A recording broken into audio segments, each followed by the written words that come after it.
وعلیکم السلام مس۔ وعلیکم السلام۔ وعلیکم السلام ٹیچر۔ آپ نے پڑھنا تھا اور آنا گھر میں مرغیوں کا۔ جی مس۔ یس مس۔ چلیں ٹھیک ہے، پھر ہم یہی نکال لیتے ہیں 67 پیج پہ۔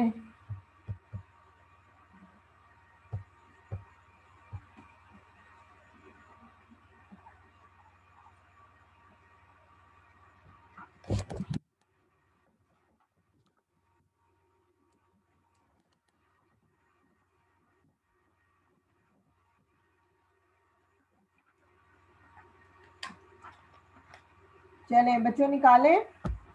اور آنا گھر میں مرغیوں کا مشتاق احمد یوسفی کا ہے، 1923 میں ان کی ولادت ہے اور 2018 میں ابھی 2 سال پہلے ہی ان کا انتقال ہوا ہے۔ مزاحیہ نگار تھے، مزاح کے حوالے سے بہت زیادہ مشہور ان کا نام ہے، ویسے یہ بینکر تھے۔ ہم ان کی جو ہے یہ کہانی ہے، مزاحیہ کی کہانی ہے، وہ ہم پڑھ رہے ہیں۔ اور آنا گھر میں مرغیوں کا، یعنی مرغیاں جو ہیں جب ان کے گھر میں آئیں تو اس کے بعد کیا حالات و واقعات ہوئے، اس حوالے سے انہوں نے لکھا ہے۔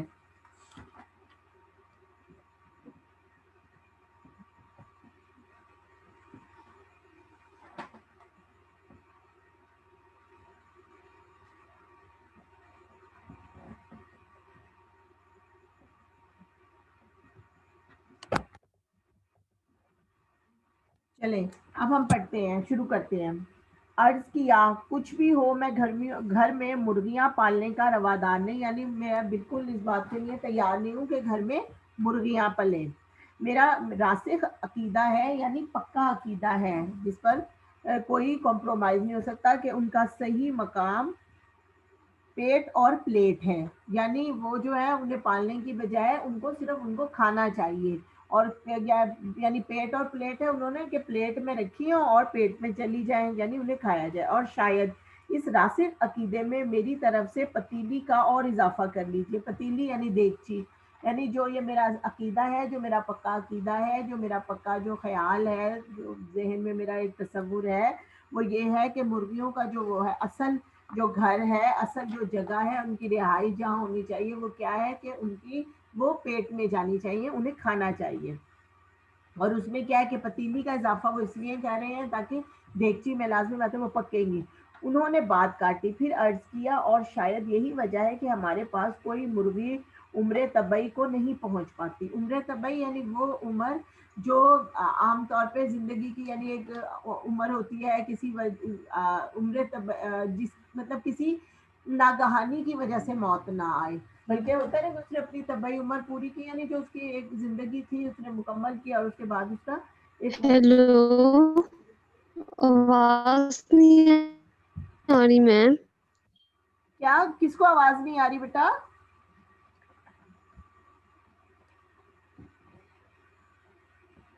میم آ رہی ہیں، آپ پڑھائیں۔ چلیں ٹھیک ہے۔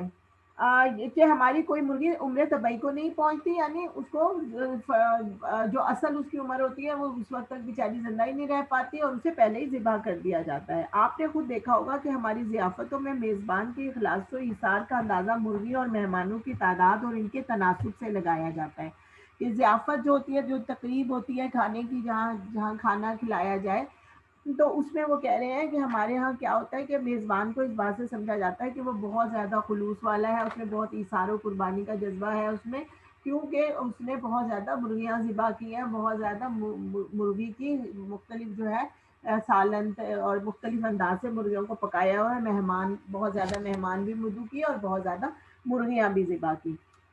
فرمایا یہ صحیح ہے کہ انسان روٹی پر ہی زندہ نہیں رہتا، اسے مرغ مسلم کی بھی خواہش ہوتی ہے، یعنی وہ یہاں مسلم مرغ سے مراد ہے کہ اسے مکمل یعنی ایک مرغ بھی چاہیے ہوتا ہے، وہ صرف روٹی پر، یعنی عام طور پہ کہتے ہیں کہ روٹی پر انسان جو ہے وہ زندہ رہ سکتا ہے، یعنی وہ کہہ رہے ہیں کہ روٹی تو خالی روٹی جو ہے اس کا تو کھانے کا کوئی مزہ ہی نہیں ہے، کوئی زندگی نہیں ہے، بلکہ اس مرغ کھانے میں اصل مزہ جو ہے وہ مرغ کھانے میں۔ اگر آپ کا عقیدہ ہے کہ خدا نے مرغی کو محض انسان کے کھانے کے لیے پیدا کیا تو مجھے اس پر کیا اعتراض ہو سکتا ہے؟ صاحب مرغی تو درکنار، میں تو انڈے کو بھی دنیا کی سب سے بڑی نعمت سمجھتا ہوں۔ یعنی وہ کہہ رہے ہیں کہ مرغی کی تو بہت بڑی حیثیت ہے مرغی کی تو، میں تو انڈے کو بھی سمجھتا ہوں کہ وہ بہت بڑی نعمت ہے. ویسے تو دیکھا جائے تو اللہ تعالیٰ کی جتنی بھی نعمتیں ہیں ان کا شکر ادا کرنا چاہیے. تازے خود کھائیے، گندے ہو جائیں تو ہوٹلوں اور سیاسی جلسوں کے لیے دگنے داموں بیچیے. وہ کہہ رہے ہیں کہ جو تازے انڈے ہوتے ہیں، جو فریش ہوتے ہیں، ان کو تو خود استعمال کرنا چاہیے، کھانا چاہیے، اور جو گندے ہو جائیں ان کو کیا کرنا چاہیے، ہوٹلوں میں دے دینا چاہیے. تو ہوٹلوں میں دے دینا چاہیے. اور یا پھر یہ ہوتا ہے کہ سیاسی جلسوں میں نا ان کو جو لیڈران ہیں انہیں مارنے کے لیے استعمال کرنا چاہیے. یوں تو اس میں میرا مطلب ہے تازہ انڈے میں ہزاروں خوبیاں ایسی کہ ہر خوبی پہ دم نکلے. کہ تازہ انڈے میں جو ہے وہ ویسے بھی یہاں تو انہوں نے مزاحیہ اندازوں سے بیان کیا، لیکن ویسے بھی انڈے میں آپ کو پتہ ہے بہت زیادہ خوبیاں ہیں. بہت میں پتہ نہیں وہ پروٹین اور وٹامنز اور کیا کیا ساری اس قسم کی چیزیں ہوتی ہیں. اور ڈاکٹرز تو کہتے ہیں کہ ریگولر جو ہے وہ ایک انڈا ضرور کھانا چاہیے. مگر سب سے بڑی خوبی یہ ہے کہ پھوڑ سے پھوڑ عورت کسی طرح بھی پکائے یقیناً مزیدار پکے گا. یعنی جو عورت جو ہے بالکل سلیقہ شعار نہیں، جس میں بالکل سلیقہ نہیں ہے، بہت برے کھانے پکاتی ہے، وہ بھی اگر انڈے کو پکاتی ہے تو وہ پھر بھی مزیدار. یعنی انڈا پکانے کا کوئی ہنر نہیں ہے، کوئی ضروری نہیں ہے کہ بہت اچھا کوک ہو، بہت اچھا پکانے والا وہ بچی ہو تو وہ انڈا پکائے گا. کوئی بھی جو ہے وہ انڈا پکائے گا تو انڈا مزیدار ہوگا. یعنی وہ اپنے آپ میں ہی مزیدار ہے. اس میں بس تھوڑے بہت اگر اسے مسالہ وسالہ ڈال کے اور یہی تیل میں اسے پکا لیا جائے تو وہ مزیدار ہی بنے گا.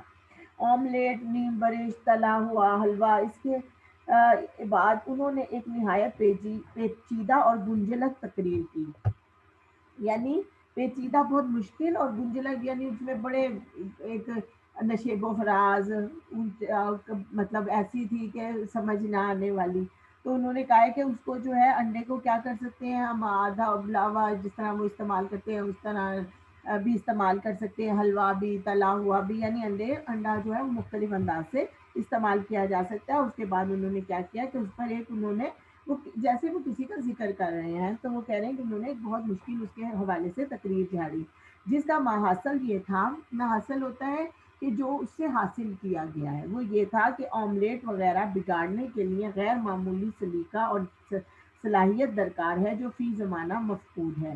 کہ یعنی آملیٹ جو ہے اس کو خراب کرنے کے لیے جو ہے آج کل جو خواتین میں سلیقہ اور شادی پائی جاتی ہے، وہ آج کل کی عورتیں ان میں وہ سلیقہ ہی نہیں ہے کہ وہ آملیٹ کو جو مطلب اصل جو ان میں سلیقہ آملیٹ بنانے کا ان میں سلیقہ ہی نہیں ہے. اختلاف کی گنجائش نظر نہ آئی تو میں نے پہلو بچا کر وار کیا. پہلو بچا کر وار کرنا ہوتا ہے یعنی میں نے نا اس بات سے انہیں ٹالنے کی کوشش کی، ہٹانے کی کوشش کی، ہٹا کر بات کی. یہ سب درست، لیکن اگر مرغیاں کھانے پر اتر آئے تو ایک ہی ماہ میں دڑبے کے دڑبے صاف ہو جائیں گے. کہ یعنی اگر انسان جو ہے وہ مرغیاں بھی صرف کھاتا ہے اور دنیا میں اور چیزیں نہ کھائے تو پھر تو یہ ہے کہ ساری مرغیاں جو ہیں وہ ایک مہینے میں ہی ختم ہو جائیں گی. کہنے لگی یہ نسل مٹائے نہیں مٹتی. یعنی یہ ایسی چیزیں مرغیاں کہ انہیں جتنا مرضی استعمال کر لو یہ ختم نہیں ہوتی ہیں. جہاں تک اس جنس کا تعلق ہے، 2 اور 2 4 نہیں بلکہ 40 ہوتے ہیں. یعنی 2 اور 2 ہم کہتے ہیں نا ایک ماہ 2 اور 2 4، تو وہ کہہ رہے ہیں کہ نہیں یہ نا اور حقیقت بھی ہے 2 اور 2 4 ہی ہوتے ہیں. تو وہ کہہ رہے ہیں کہ یہ جو ہے یہ ایسا نہیں ہے، بلکہ مرغیاں جو ہیں یہ ایسی جنس ہے، ایسی چیز ہے جو 2 اور 2 4 نہیں بلکہ 40 ہوتی ہے. یعنی بہت زیادہ تعداد میں بڑھتی ہیں، بنتی ہیں. اور یہ اس حوالے سے بھی ہے کہ برائلر آپ کو پتہ ہے کہ وہ بہت زیادہ تیزی سے بچے انڈوں سے نکالتے ہیں اپنے مختلف طریقوں سے، جو ہے سائنسی طریقوں سے، اور اس کے بعد پھر وہ جلدی جلدی وہ بڑی بھی ہو جاتی ہیں. یقین نہ آئے تو خود حساب کر کے دیکھ لیجئے. فرض کیجئے کہ آپ 10 مرغیوں سے مرغبانی کی ابتدا کرتے ہیں. مرغبانی مرغ پالنے کا جو ایک وہ پیشہ ہے، شوق ہے. ایک اعلیٰ نسل کی مرغی سال میں اوسطاً 200 سے 250 تک انڈے دیتی ہے. وہ بتا رہے ہیں کہ ایک جو مرغی ہے وہ سال میں تقریباً جو ہے وہ 365 دنوں میں وہ 200 سے 250 دن انڈے دیتی ہے. لیکن آپ چونکہ فطرتاً قنوتی واقعہ ہوئے ہیں، قنوتی ہوتے ہیں قنوتیت کے پیچھے کی طرف، یعنی قنوتی مطلب ایک ذہنی طور پہ پیچھے ہونا، کم ہونا، اسے ہم کہتے ہیں. تو وہ کہہ رہے ہیں کہ آپ کیونکہ فطرتاً جو ہے وہ قنوتی واقعہ ہوئے ہیں، یعنی پیچھے ہیں یا کیا کہیں گے مایوس ہیں، ہر بات کا نا مطلب تاریک پہلو دیکھنے والے ہیں. تو وہ جو ہے وہ آپ اس لیے آپ اس طرح کے اس لیے یہ مانے لیتے ہیں کہ آپ کی مرغی صرف 150 انڈے دے گی، یعنی کہ آپ اس کا تاریخ پہلو دیکھتے ہیں، آپ ایسے اس قسم کے انسان ہیں، تو اس وجہ سے ہم یہ سوچ لیتے ہیں کہ آپ کی جو مرغی ہے وہ صرف 150 انڈے دے گی، یعنی ویسے تو وہ 200 سے 250 دیتی ہے لیکن وہ 150 دے گی۔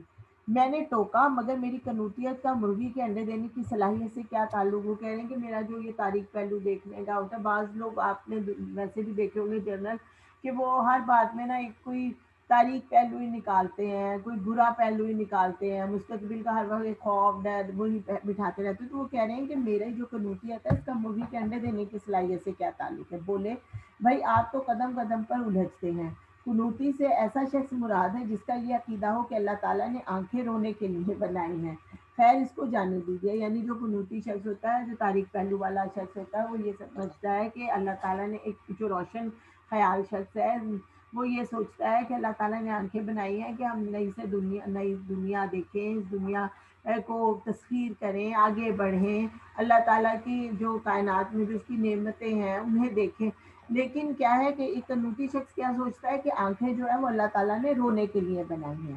مطلب یہ ہے کہ اس حساب سے پہلے سال میں 1500 انڈے ہوں گے اور دوسرے سال ان انڈوں سے جو مرغیاں نکلیں گی وہ 2,25,000 انڈے دیں گی، جن سے تیسرے سال اسی محتاط اندازے کے مطابق 3,37,50,000 چوزے نکلیں گے۔ ہم اس کو بتا رہے ہیں، ملٹی پلائی کرتے جا رہے ہیں کہ ایک مرغی سے، یعنی یہ وہی ہے وہ کہ نا ایک مرغی جو ہے اس سے شیخ چلی والا واقعہ ہے نا، کہ شیخ چلی جو تھا وہ ایک دن جا رہا تھا تو ایک خاتون نے نا اسے کہا کہ وہ بیچاری بوڑھی عورت تھی، اسے انڈے اٹھائے نہیں جا رہے تھے، تو اس نے نا انڈے جو تھے وہ کہا کہ میرے یہ انڈے جو ہے اگر اٹھا کے تم میرے گھر تک پہنچا دو گے تو میں تمہیں جو بھی پیسے طے کیے۔ اس نے کہا چلے۔ جب اس نے انڈے سر پہ رکھے تو وہ سوچنے لگا کہ مجھے جو پیسے ملیں گے میں ان سے جو ہے وہ ایک مرغی لوں گا، اس کے نیچے انڈے رکھوں، وہ انڈے دے گی، اس سے انڈوں سے بچے نکلیں گے تو وہ پھر اس کے بعد جو ہے وہ میں وہ بچے مارکیٹ میں مطلب مرغیاں بیچ کے آیا کروں گا، اور پھر اس دوران میں میری شادی ہو جائے گی اور میرے اپنے بچے ہوں گے، اور پھر ایک دن جو ہے میں گھر آؤں گا تو بچے ٹانگوں سے لپٹ جائیں گے کہ ابا ابا کیا لے کر آئے ہو، تو میں جو ہے وہ ان کو مطلب نا دھکا دوں گا۔ تو اسے خیال نہیں رہا اور اس نے وہ جتنے انڈے سر پہ رکھے ہوئے تھے وہ اٹھا کے نیچے۔ میم آپ کی آواز بہت آہستہ ہے، مجھے بالکل آواز نہیں آ رہی اب۔ چلیں بیٹا میں کوشش کرتی ہوں اور تیز کرنے کی۔ تو وہ کہہ رہے ہیں کہ یہ وہ ملٹی پلائی کرتے جا رہے ہیں کہ ایک مرغی ہوگی اس سے اتنے انڈے دیے جائیں گے، اس سے اتنے بچے نکلیں گے، اگلے سال اتنے ہو جائیں گے، اس سے اگلے سال اتنے ہو جائیں گے، یعنی اتنے زیادہ وہ تعداد میں۔ تو انہوں نے کہا کہ بالکل یہ سیدھا سا حساب ہے کہ ایک مرغی سے اتنے زیادہ 3-4 سال میں یعنی اتنا زیادہ بزنس ہو جائے گا، مگر یہ سب کھائیں گے کیا؟ میں نے ان سے بے صبری سے پوچھا کہ یہ جو ہے یہ اتنے زیادہ انڈے ہوں گے اور انڈوں سے بچے نکلیں گے اور پھر بچوں کو بڑا کریں گے اور پھر مرغیاں، تو وہ سب کھائیں گے کیا؟ ارشاد ہوا اس کی خوبی یہی ہے کہ اپنا رزق آپ تلاش کرتا ہے، آپ پال کر تو دیکھیے، دانا دنکا کیڑے مکوڑے کنکر پتھر چپ کے اپنا پیٹ بھر لیں گے۔ وہ کہہ رہے ہیں کہ ان کو خاص کوئی دانہ ڈالنے کی ضرورت نہیں ہوتی، بلکہ کیا ہوتا ہے کہ یہ اپنا رزق خود ہی تلاش کر لیتے ہیں، یعنی زمین سے ہی اپنا رزق حاصل کر لیتے ہیں۔ تو کیا ہے کہ جو بھی زمین میں چیزیں ہوتی ہیں، کیڑے مکوڑے ہوتے ہیں، کوئی کہیں کوئی دانہ کوئی گرا ہوا کوئی بھی چیز مل جاتی ہے وہ کھا لیتے ہیں، پتھر کنکر، وہ کہہ رہے ہیں ہر چیز جو ہے وہ کھا لیتے ہیں۔ پوچھا اگر مرغیاں پالنا اس قدر آسان اور نفع بخش ہے تو آپ اپنی مرغیاں مجھے کیوں دینا چاہتے ہیں؟ میں نے ان سے کہا کہ بھئی اگر اتنا آسان ہے اور نفع بخش ہے اتنا، یعنی اس میں فائدہ ہے، تو پھر آپ اپنی جو مرغیاں ہیں وہ مجھے کیوں دینا چاہتے ہیں؟ فرمایا یہ آپ نے پہلے ہی کیوں نہ پوچھ لیا، یا آپ اسے پہلے ہی پوچھ لیتے۔ ناحق ادا کی یا رد و قدا کی، یعنی جو ہے وہ آپ اگر یہ بات مجھ سے پہلے ہی پوچھ لیتے تو اچھا تھا۔ آپ نے فضول میں میرے سے بحث و تکرار کی، فضول میں میرے ساتھ بحث کی اس حوالے سے۔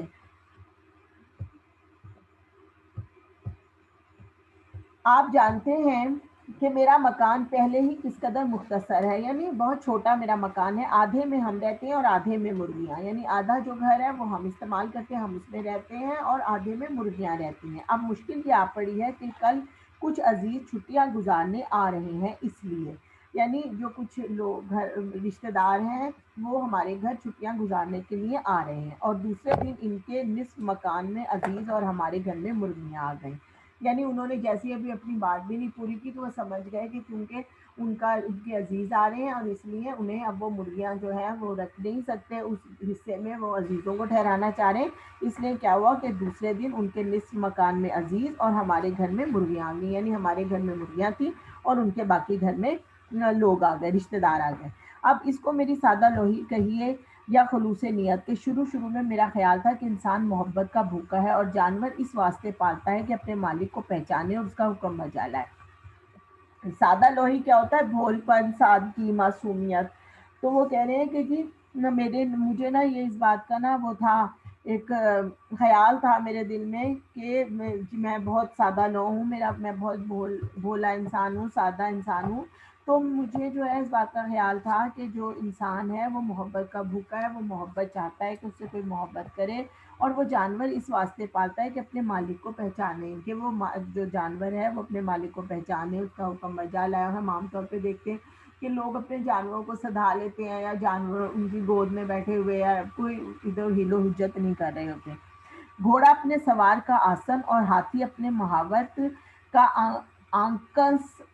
آنکس پہچانتا ہے، یعنی آسن جہاں وہ بیٹھتا ہے، یعنی آسن وہ جگہ جہاں اس کا مالک بیٹھتا ہے تو اسے پہچانتا ہے، اس کا آسن پہچانتا ہے کہ کون میرے پر بیٹھا ہے۔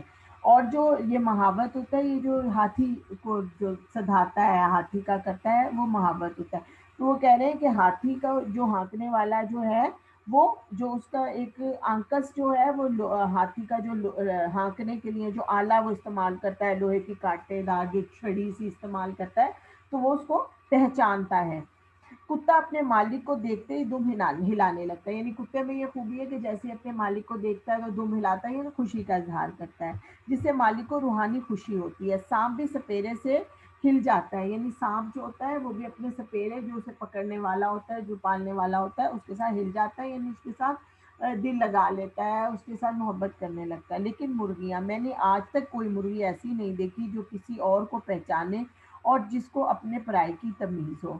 یعنی مرغیاں وہ کہہ رہے ہیں کہ انہیں بالکل کوئی تمیز نہیں ہوتی، اور بہت بری جو ہے وہ مخلوق ہے، اسے بالکل وہ تمیزدار نہیں ہوتی۔ مہینوں ان کی نگہداشت اور سنبھال کیجیے، یعنی ان کو مہینوں ان کا دھیان رکھیں، ان کا خیال رکھیں، ان کی نگہداشت کریں، لیکن برسوں ہتھیلیوں پر چگائیے، یعنی برسوں ان کو آپ ہتھیلی کے اوپر دانہ ڈالیں اور وہ وہاں آ کے کھانا کھائیں، لیکن کیا مجال کہ آپ سے ذرا بھی مانوس ہو جائیں۔